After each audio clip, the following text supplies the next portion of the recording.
Kay alang sa mga kasama ng igsunan, mayang gabi.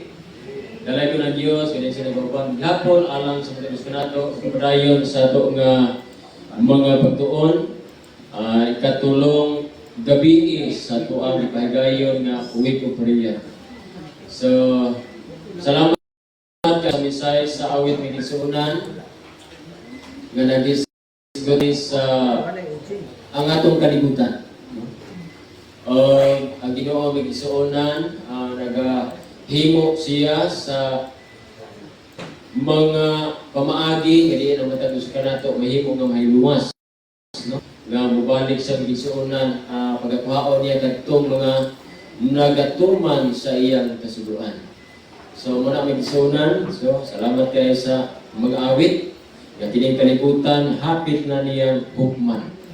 In realidad ng igsuonan, there are three kanang judgment, and now under ta sa investigative judgment. Umani ini ang sentencing, dayon the executive judgment. It could be partial and it could be kanang general. So muna igsuonan. So sa awit, kalibutan hapit na niya hukman. In executive igsuonan ay partial na ay general. So sa general igsuonan, dito na sa pagpaganaog sa New Jerusalem. So gana igsuonan. Nisikat kami, anariyang igsuonan na pagkuha sa mga matarong. Ang ariin, katulamang na ilalom sa investigative judgment na nahimo nga natala diha sa libro sa langit, sa kinabuhi, moro itong igsuonan ang qualify na mahimong madalaon niya, nisikat kami. So karong igsuonan, ikatulong gabi, ikatulong ang mga person na itong pagkatunan ng igsuonan. At tumiagi, nagtuon ta mahitungod kang David, no?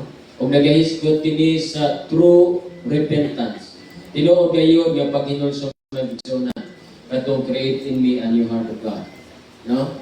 So ang kaduha, Solomon. O nagahisgot gyapon ni sa kanang iyahang pagtugyan sa Ginoo nga wala siya mahimo mga kaigsuonan tungod kay siya bata pa. Dili niya kaya dumanahon ang kingdom. That is why nangayo siya kaalam. Not kanang mga riches o bang magbutang, except kaalam. In order to rule ni anang kingdom. No? Deserve ang pag-rule sa mga kingdom. That is why yang gi-submit niya pagalingon nga mangayo gid siya og tama ng mga kahibalo kaalam diha gayud sa Ginoo. At the same time, ato na ibanan, kasi gihapon napakya siya mga kaigsuonan. Karon atong tunan na sa mga ikatulong nga person. And in the person of Hezekiah or Hezekiah.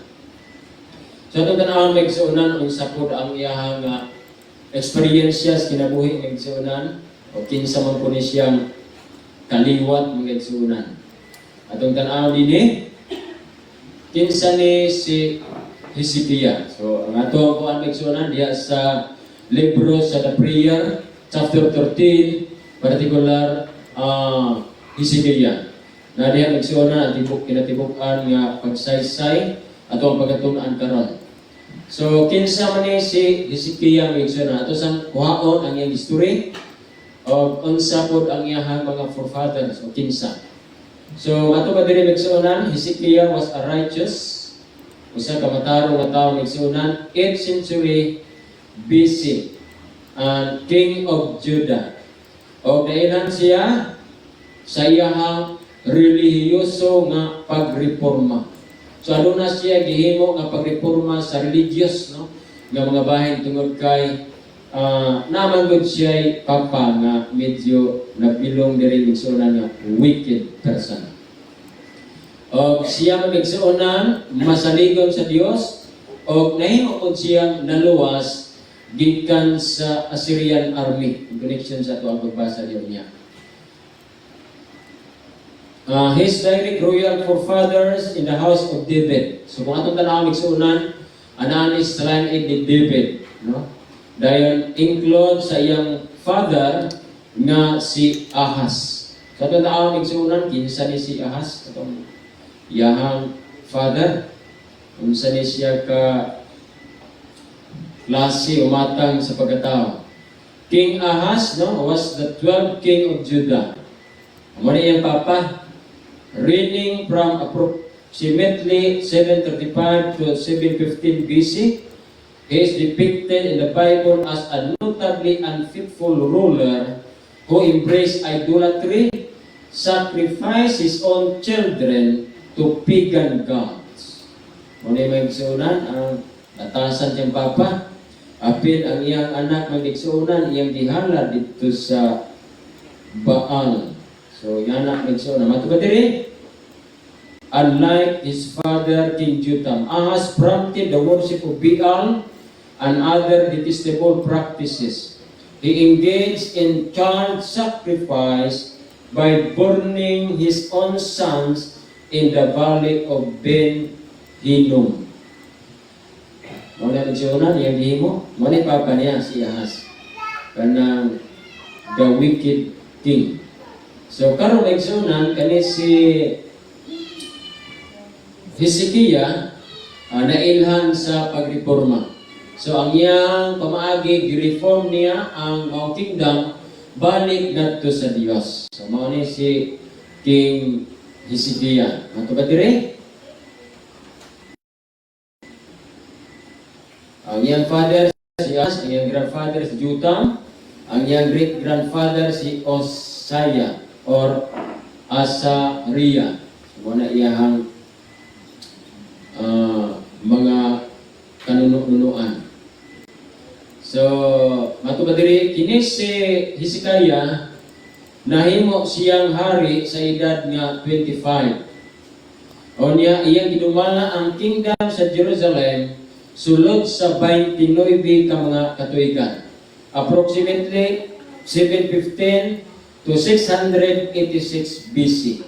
So, muna magsuunan ang iyahang mga kasaysayan. Hezekiah was the 13th king of the southern kingdom of Judah. So, siya was yung papa nga si Ahaz ng Disunan. 12 na siya. Tapos ika-13 siya. So, muna 25 ang edad o 29 years old at 29 years ang iyahang pagdumala. Okay? So, muna magsuunan ang mga dugang nga mga kasaysayan na tuwinining Hezekiah. So, ato rin ang magsuunan ang saman ang nahitabo dahil niya. Sa una nga, pagsaysa magsuunan sa libro sa The Prayer, Hezekiah Prayer for the Remnant of Israel. So, kini si Hezekiah nag-ampo usab sa mga salin sa Israel. Kaya doon na may pangatake nagsuunan sa sundalo nga taga-Assyrian. So, ito tanawon, kung unsa ang nakatala diya nagsuunan. Matod pa ni Hezekiah, particular diha sa Isaiah 37 verses 3 and 4. So, muna na ang nakasulat diha, no? Kanang gitawag, this day is a day of trouble. So, muna nakasalot dito sa Isaiah nagsuunan. Aniining adlaw, mawang adlaw sa kagulanan o kasubanan and of rebuke and blasphemy. No? So, itong basahon din nagsuunan sa 3 and 4 sa Isaiah, sa Bisaya. O siya miingon kaniya, kini mao ang igaingon ni Ezekias, kini mao ang adlaw sa kasamo, o sa pagbadlong, o sa pagpanamas-tamas. Kay ang anak nagabuhat aron igaanak ug wala na kusog aron sa pagkahimugso. Tingali nga si Jehova imong Dios mamati sa pulong ni Rabsasis nga gipadala sa hari sa Assyria nga iyang agalon aron sa paghagit sa Dios nga buhi o mubadlong sa mga pulong nga nadungog ni Jehova nga imong Dios. Busa ipatugbaw ang imong pag-ampo alang sa salin nga nahabilin. So mo na nagigsunan ang gipadala, no, nga mensahe nga mauni ang igaingon. Niining adlaw, ana agid siya sa mga kasubanan, no? na diha ang mga pagpanamas-tamas, no? Adlaw sa kasamo. So muna bigsunan ang hangyo ipatugba imong tingog. So wala kumagi bigsunan o na lang gyud ang pagduol ngadto sa Ginoo. Ampo hangyo aron mahimo kang katabangan kini mga nahimo nga nasalil, no? Remnant. For this cause, Hezekiah the king and the prophet Isaiah the son of Amos prayed and cried to heaven. So niining rason na maigsunan ang kaning hari nga si Hezekiah o si Isaiah nga anak ni Amos or Amos, nag-ampo sila dito sa Ginoo. Join sila nag-ampo magigsunan. So, human sila nag-aampo, unsay gihimo sa Dios. God answered the prayers of His servants. So, human na sila nag-aampo, o ang Dios mitubag sa mga pag-ampo sa iyang mga ulipon. To Isaiah was given the message for Hezekiah. So, si Isaiah, na mao'y nahimong prophet nagsunan, mao'y nagpadala og mensahe ngadto kang Hezekiah. Thus said the Lord, mo kini ang igaingon o ginaingon ni Jehovah, be not afraid of the words which thou hast heard. So ayaw kalisan sa mga pulo nga imong napatalingugan, with which the servants of the king of Assyria have blasphemed me. So ayaw kalisan sa ilang mga pulo nga diin ka ng Assyria nagpasipala kanako. Behold, I will send a blast upon him. So kanina nagsunan, matupa niya, matupa sa Dios, hala tanawa, ako magapadala o blast upon him. Blast a divine judgment. Muna yung ipadala, o by nature, usa ka hukom nagsunan niya ipakanaog sa maong hari, o katong king of Assyria. Tungod kay nagpasipala siya. So adunay hukom nga ipakadaog sa Ginoo. And he shall hear a rumor, and shall return to his own land, and I'll cause him to fall by the sword in his own land. Kung may tabot niya ito, ilikulit ito magsunan, ang malaglag lang siya dito pinaagi sa espada. So manamig sunan, kung kinakita sa Dios, wala tayo kalauman, kung na ipakanaog siya o divine judgment. Muna ang sunan, ang himong tubag sa prayer nilang duha ni Hezekiah. Dayon, Hezekiah's prayer was in harmony with the mind of God. So kini ko nung pag-ampo ni Hezekiah magsunan, nahimo ni nahauyon, naalayon diha sa huna-huna sa Dios. When the king of Judah received the taunting letter, sa diha nga ang hari sa Huda nakadawat ni ining sulat sa pag-BI-BI, mga pasipala ng mga sulat ng igsunan, usa ka act of intentionally provoking, so man igsunan, insulting or mocking someone to anger them. So mana ang gihimo magsunan nga usa ka sulat nga naka-provoke, isa ka insulto, no, o pag-BI-BI aron masuko ng isuonan ang mga tao o masuko sila. Ito ba dire? He took it into the temple and spread it before the Lord. So iyang gidala ni dito sa templo, tapos iyang gibutang diha sa tubangan sa Dios. O nag-ampo uban ang kusganong pagtuo alang sa tabang gikan sa langit, that the nation of earth might know that God of the Hebrews still live and reign. Aron masayod kuno kining nasod nga kining Dios sa mga Hebrehanon nagapabiling buhi o nagapabiling magahari. Diyan ang sunod sa verse 14. The honor of Jehovah was at stake. He alone could bring deliverance.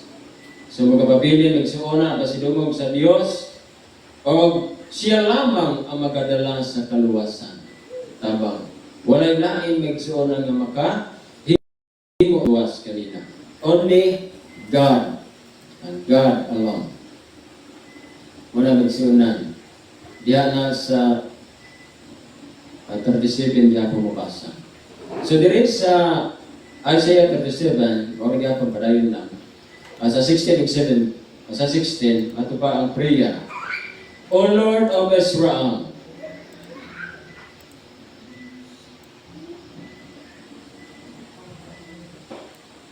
matutari mensunan.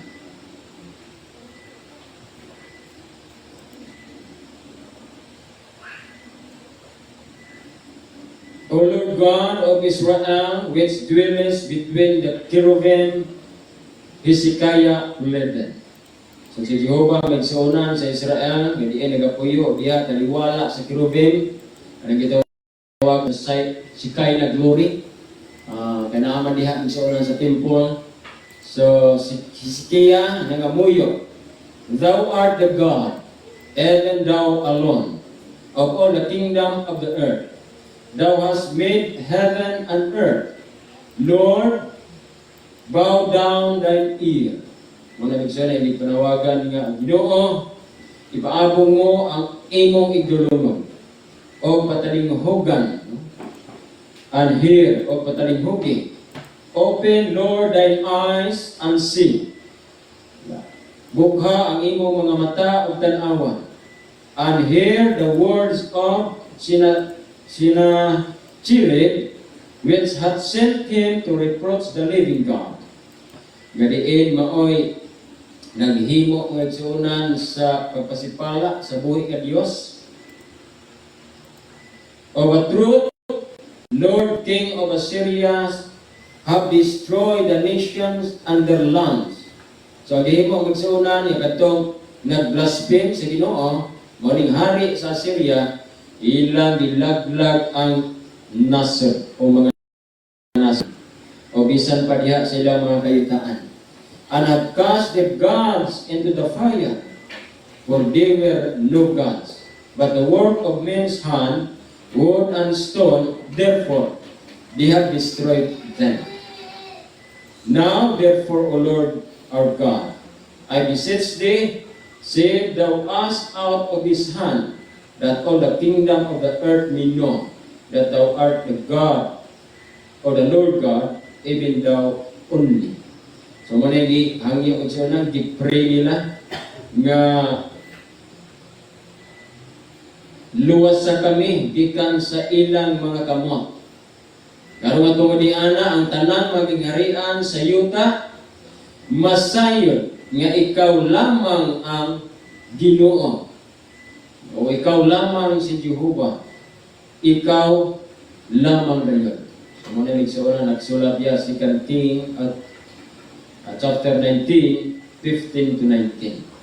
So muna nagsulat no, ang pag-ampo nga walay lain nga magatabang may tungin ini. Walay lain makaluwas. Muna ang Dios lamang. So muna ang mga pag-ampo nila.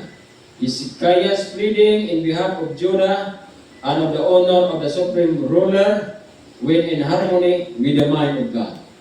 So, sigon sa iyang pangamuyo ng igsunan alang sa Huda, so ang kining Ginoo mao sa gihapon magsunan nga wala na masupak sa una-una sa Ginoo. Dili nahimong naalayon kini. So, matubad diri may tungod kang Solomon sa gihapon. Matubad diri Solomon in his benediction at the dedications of the temple. Kung atong tanaw magsuunan, kini si Solomon sigon sa iyang prayer, sa katapusan iyang prayer panira o kanang ito panapos nga pagampo magsuunan, o mao ni ang iyang gisulti, mao pud ang iyang giampo magsuunan. Matud pa, had prayed the Lord to maintain the cause of his people Israel at all times, as the matter shall require, that all the people of the earth may know that the Lord is God. So Sumali katuyuan may igsunan. Sa rason, ang mga tao sa libutan makaila sa Ginoo. Kaya wala lagi makaila ang mga tao may igsunan kaya nagsimba na mag-Diyos-Diyos. Mauna, ilang ipanghalad ay ilang mga anak dito sa ilang Ginoo. So, ang gihimo sa Ginoo karon nga dinhi ipadaya gawalay laing Ginoo gawas kaniya. And that there is no else, mga igsunan. Especially was the Lord to show for when in times of war or oppression by an army. Kung nagsuunan ang nahimo nga tabang sa diha nga panahon sa gubat nagsuunan. Sa ilaw usab mga pagsakit inaagi ni anang mga sundalo nga taga-Assyrian. Particular diining the chief men of Israel should enter the house of prayer and plead for deliverance. So ito mga pangulo magsunan sa Israel misulo diha sa balay sa lampuanan at pangamuyo alang gayud sa ilang kaluwasan. Sa mga nagsunan, wala lang sila gihimo. Ingatugid sila sa balaang pulianan. Sa tuyo, aron gayud sa pag-ampo dito sa Ginoo nga sila maluwas. So mga nagsunan, siguro na itong nabasa kanina, nga usa sa nahimong tubag sa Ginoo, katong nagapadala siya og divine judgment. Nga napukan usab ang katong mga tao, tawhana magsunan samtang ipaulit siya. So nga na magsunan, no? Sa diha nga ang Diyos paoy mupatiwala sa kanang katawan niya magsunan, wala kayo makapildi. And that is the reason sa katong bigaang babae nga si katong sa the 12 spies o si Rahab nagsunan. One of the reason why he saved, because he believed that if the God of heaven maoy mahimo ninyo ang kauban ay si bisang dinsa nga makapildi. That is why yun siya gayrik atake ninyo ayaw ba yung kalinti luwasa ba yung ko ninyo. Kaya sa ito siya makapildi God makangkir because he believed that God of heaven walay makapildi God kung na ang Ginoo. Kung mubi ang Ginoo, pildi ng sunan. So nga na, that is the reason. Kaya even though siya bigaon, but because of his faith o belief, nga God and God only, nga makahimo kayo sa pagtabang. Particular sa gubat, walay makapindi sa Ginoo ang mga kinsunan. So nga, mawasag yapon din nga sa pakig-away, sa paggubatan ng sunan, sa prayer nga gihimo ni Hezekiah, kauban ni Isaiah, natubag maging sunan, nahimo silang naprotektahan o nakadaog ng sunan. Nasib ang ilang kinabuhi. So, karon padayon ta sa katulong ng mga bahin nga atong tan-aw sa pangigsuonan nga unsa pud ang nahimo niya kahimtang. No? So, padayon na pud tayo Hezekiah was not left without hope. Isaiah sent him saying, "Thus saith the Lord God of Israel, that which thou hast said to me against Sennacherib, king of Assyria, I have heard." So mga nagsunan, gitubag sa Ginoo ang iyang pag-ampo.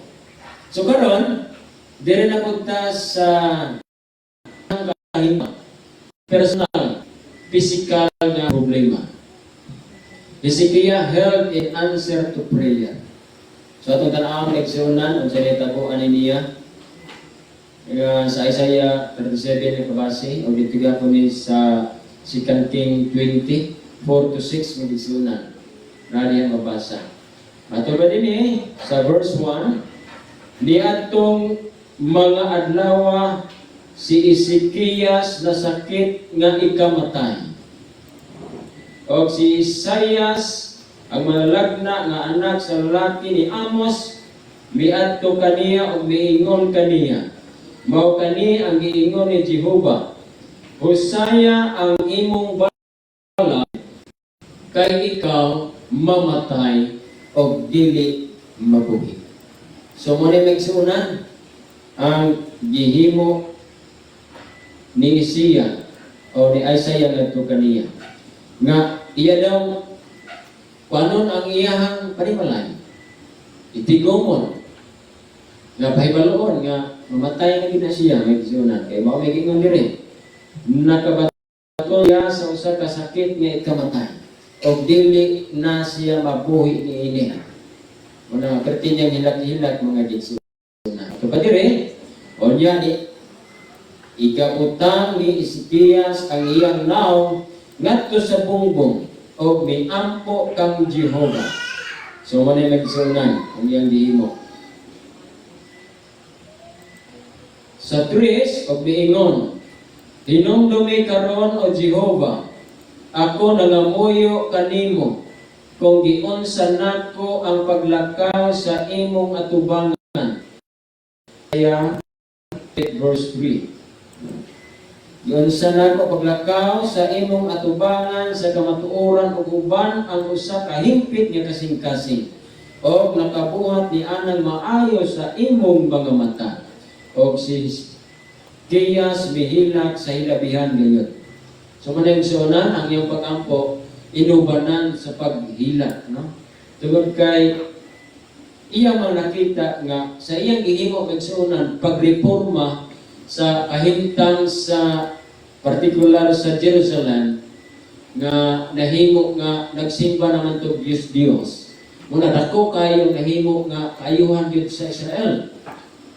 Apan tungod sa iyang pagkamasakit magsunan niini iyang giampo kadto sa Ginoo ug iyang gisaysay kung unsa gyud siya nga mata nga pagkatao. No? Muna diri magsunan kung unsa pod ang iyang pagkinabuhi. So din na-discuss, he is a faithful. He is usa siya kamataro mata, sintay matinod-ani. Nahimong luya ng sunan sa pagsunod sa tanang kabubuton sa Dios. So mo ni, no? Ang nahimo niya nga pagsaysay uban sa paghihila. O niya, iabot ang pulong ni Jehovah sa porna. Kang si Isaias nga nagaingon, lakaw og ina si Ezekias. Mao kini ang giingon ni Jehovah, ang Dios ni David nga imong amahan. Nadungog ko ang imong pag-ampo. Nakita ko ang imong mga luha. Ani akaron, dungagan ko ang imong mga adlaw na pulo o katuig. So man ang ang iyahang experience nga dungagan daw o 15 ka mga katuigan. Muna nagsunan iyang pag-ampo, katigil niyang hilat na po. Muna, dungagan siya o 15 years. Okay? Sa dugang pa ng mga pag-ampo ng igsuunan, amatong pa diri sa Psalm 88, 2 and 3 of Psalm 71 particular, kanang 5 to 18. At kung basahan na dito, nga nag-ingon, the dying ruler had served his God faithfully and had done much to strengthen the confidence of the people. Jehovah, supreme ruler, and like David, he could now play. So, sama kang David, siya usab nangamuyo. Let my prayer come before thee, nga tugot ang akong mga pag-ampo, mag-abot sa atubangan mo. Incline thine ear to my cry. Patalinghogan mo ang akong mga pagtuaw o pagtiyabaw, for my soul is full of troubles. Muna yung isulti nga ito sa Ginoo. Kaya ang akong kalag na puno sa mga kasubanan, kasakitan. And my life drew it nigh unto the grave. Kaya ang akong kinabuhi, padulong na ngadto sa lubnganan. Thou art my hope, O Lord God. Ikaw ang akong paglaom, O Jehovah. Thou art my trust from my youth. Ikaw ang akong pagsalig gikan pa sa ako ang pagkabatanon. By day have I been holding up. Kanimo muhawid ako. Forsake me not when my strength faileth. Ayaw ako igasalikuay sa diha nga akong kusog mawala na. O God, be not far from me. O Ginoo, ayaw pagbiya ka nako. O my God, make haste for my heart. O Ginoo, himoa sa hinanali alang sa pagtabang ka nako. O God, forsake me not. Diyos, ayaw ako igasalikuan until I have sure thy strength unto this generation. Until makita ko ang kusog o alang ni ini nga henerasyon, and thy power to everyone that is to come. O ang gahom ni anang matag sa nga mag-aabot. So mo na nagsiunan ang iyang prayer pangamuyo usab. Mato ba din he whose compassions fail not. Mato tanaw nagsiunan kinsang mahigugmaong kalulot dili gayud mapakyas. Mato tanaw nagsiunan ang kulong ay sigino nakapabiling yun na sa walay katapusan. Bisan pag maingon ang kadaghanan kanang gitawag of God's mercy, dili man ang siya may nag-withdraw, ang tao man gud in realidad. Wala lang gidawata. Ang tao gi-reject lang din ang mercy. Mo na so pa man sa Ginoo sa pag hatag sa mercy wala naman dawata. Di na sa likway naman totally.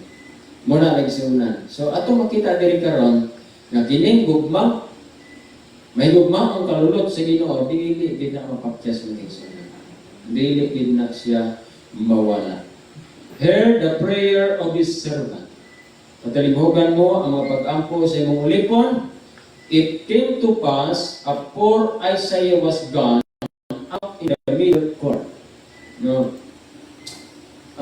Sa wala pang mugawas ng igsuonan si Isaiah diha sa tunga-tunga sa court, hawanan sa templo, that the word of the Lord came to him, saying, nadunggan niya ang tingog sa Dios nga nagkanayon.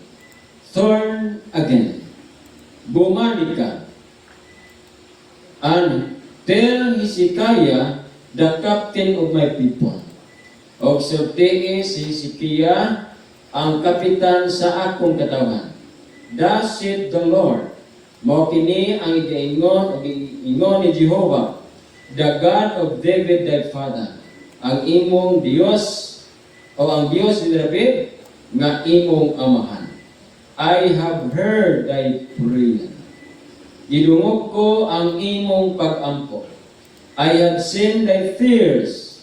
Akong nakita ang imong mga luha. Behold, I will hear thee.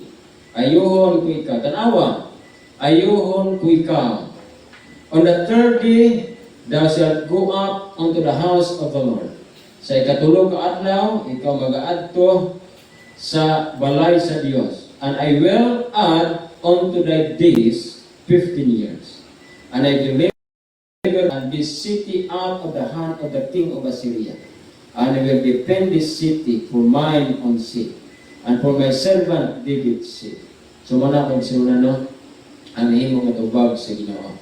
Itubag na siya sa mga pagtungod siyang sakit, namatay. Kung atong basahon nagsuunan, mga katapusan ng bahin, nga unsa ko'y gihimo sa Ginoo, lalo na siya ay instrument nga gihatag aron mamaayo ang sakit. Sakit, particularly siyang nagsuunan, usa ka hubag. Sakit, hubag na ikamatay. Tumor, mga nagsuunan, bukol. Kamatay dito na sakit. So, nagnang na ito magsuunan ng hubag. So, unsay instrument, naghatag sa Ginoo, aron maayo. Itong pangagisunan, kanang pig. Adunay gisgutan diha nagsuunan, usa ka kanang usa ka dinugmok nga mga bunga sa pigmensionan.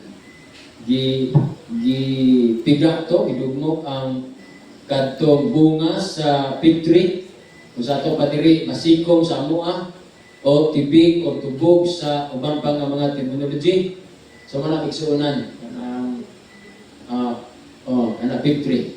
Basikong, tibig, tubog o I don't know kung unsa pang pangalan niya. So na-mention ito igsuonan a cake of fig tree. Fig fruits nga gibutan sa iyahang hubag, hindi poltis ba? Poltis. Gihampol.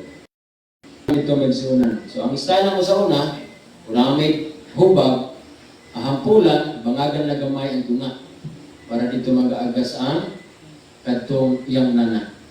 So nga na magsunan. So pag ingog cake of the fig fruits, saan ni?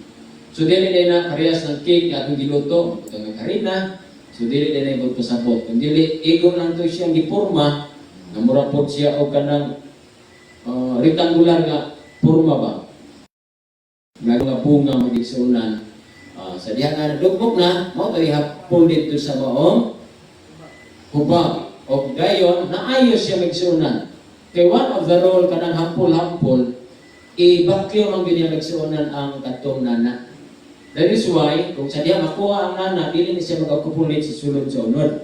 Muna nga wala na'y gitawag pagkadaot sa unod. Muna nga maulian, mauga, maulian gito ang unod ng igsunan. And that is the role of Portis. Power sa Portis ng igsunan. So mana, himo ako na ninyo, kung may mga hubag-hubag, ano kanulog na. Kaya makatabang man ang igsunan ng mga hubag-hubag. Hampulan. Kinong mo dito, per? Amo to. Magkipasuyo pa niyang ulo. Kayo bag ng tamisonan. Aron makagawas itong nana. Kaya kung dito makagawas, madaot man to dito sa ilalong sa sulod. So, hindi mo angin na po sa ubang mga ulo. Mo na. So, ang ginawa magsunan, mo ayos siya, dili siya kanang miracle nga magic. Naagin siya instruction nga humon, nato pagabuhaton, assurance yun na sa kaayuhan.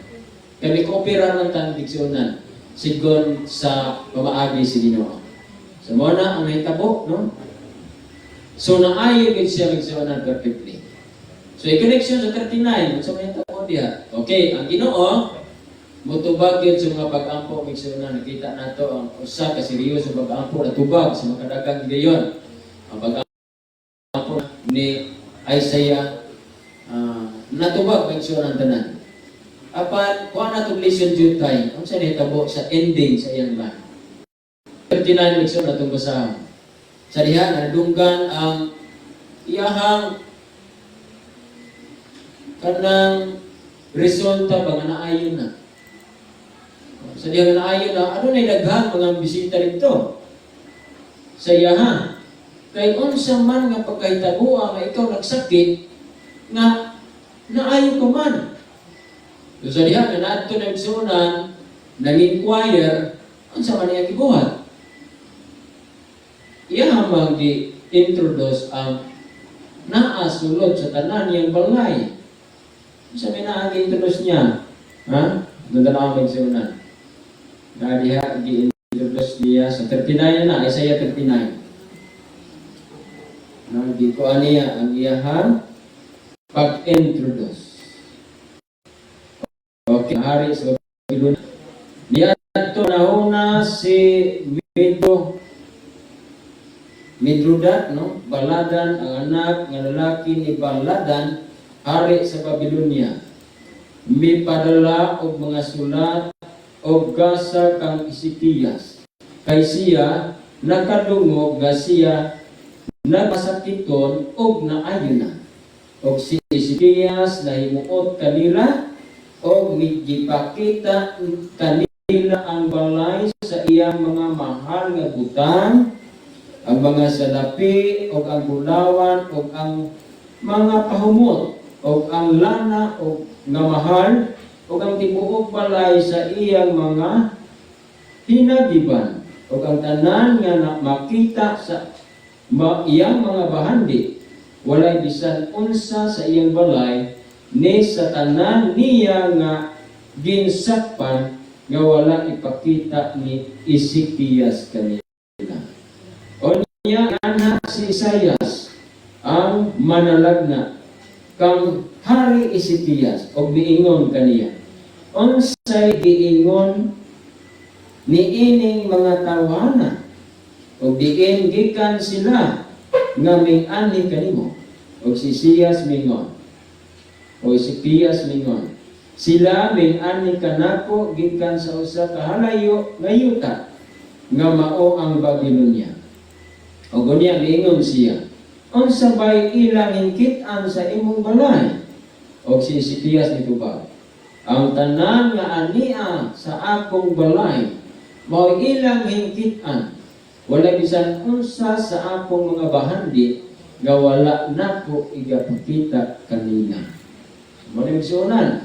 O niya miingon si Isaias kang Ezekias, pamati ang pulong ni Jehova sa mga panon. Aniya karon, ang mga adlaw mag-aabot niya kanang tanan nga anaa sa imong balay, gipainom sa imong mga ginikanan hangtod ining adlaw, pagadad-on ngadto sa Babylonia. Walay mahabili nagaingon si Jehova. O sa imong mga anak manggula gikan kanimo nga imong igaanak ilang pagakuhaon o sila mga himong yunok ko sa palasyo sa hari sa Babylonia. So mo na magsunan ang nahitabo nga nakamker ang maong Jerusalem, mo to magsunan gidala dito sa Babylonia. Di mo silang yunok ko magsunan. Unsa may rason ngano nga nakaptive man to sila sa Babylon? Why captivity was linked to his generation? Ngano man nga nahimo man nga nakaptive ang iyahang mga matubadin ng sunan. The Babylonian visit after God miraculously healed his king and added years to his life, envoys from Babylon arrived to congratulate him. So nadunggan, araw congratulate siya sa Babylonia. O na ningadto ang taga Babylonia. Mato pa diri. Out of pride, out of foolish pride, Hezekiah showed the foreign diplomats all the gold, silver, armor, and wealth stored in his treasure instead of giving glory to God. Ano bigsunan? Nasipyat lang siya dyan. Itagaan siya kisanta sa Ginoo nga ayo sulod sa 15 ka mga katuigan. Yet, wala niya matagai o bili. Value. Nasipyat lang siya bigsunan. Tingnan sa diha, kami anha na ang taga Babylonia nag-inquire na-introduce noon bigsunan ang mga inay sa maugyan ang nag-ayo sa kinatibukan niyang balatian. At the same time, iyang nasairan nga there is only one, only God and God alone nga makatabang sa imuha. So wala man niya na-introduce bigsunan tungod sa iyang buhat sa pagpagarbo. Tungod niya ni gitawag out of foolish pride. Wala ang gitabo sa inyo. Nahimong history po sa kasaysayan na ang iyang mga kabataan gidala sa Babylonia. So, maayong magandang ang iyang record na dito na pinapakyas ng siya. So, matapos sa kanato, it is a reason for us nga mag-amping po tayo siya nga ang matapos sa kanato kung unsa man ang na-acquire nato bisag unsa mga butang, material o spiritual, mga kasunan, walay lain nga mahimo nato nga masintro ditso, it is the God of heaven.